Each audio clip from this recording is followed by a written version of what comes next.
This is going to be a rapid fire last now next, starting with the last 5 books that I read. This past month, I've really just been prioritizing fun. So I've been reading like a lot of romance, cozy mysteries, and some fluffy romantasy. I started off with For One Night Only. I was actually gifted a free copy of this by Berkeley, and I was really disappointed. I ended up rating it 2 stars. The 2 main characters had like 0 character growth, and I was so frustrated with them by the end that I wanted to throw the book across the room, and like not in a good way. But then I picked up the Hidden Legacy series by Ilona Andrews. This is just like fluffy romantasy that takes place on Earth, but if people had magical powers. The main character is a private investigator. Imagine just like a trashy crime show with really hot guys. I also was lucky enough to get the arc of Vera Wong's Guide to Snooping on a Dead Man. This is the 2nd book in like the Vera Wong crime series. I would describe this as a cozy mystery. It's just an old lady solving crime. While these books technically are murder mysteries, they're so cozy and they just feel like a warm hug. Then I also got an arc of First Time Caller by B.K. Borison, which was 5 stars for me. This is a romance that's coming out on February 11th. The premise is inspired by Sleepless in Seattle, that there's a romance between the caller and the radio host. This was so lovely and grounded. There was lots of great, like fun, kind of cheesy humor in it. And I think anyone who reads it will feel genuine connection to these characters and their story. So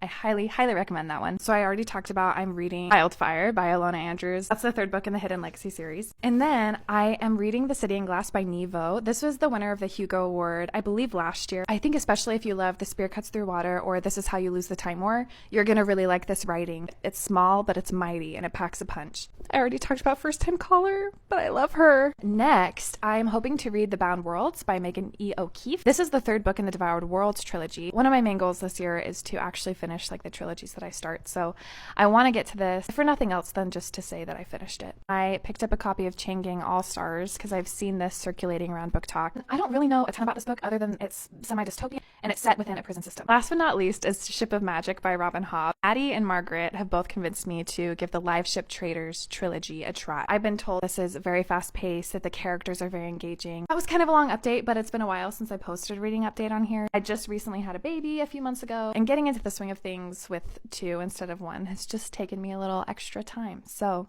I just appreciate you being here and watching my sporadic content. Let me know in the comments what you just read, what you're currently reading, and what you're gonna read next.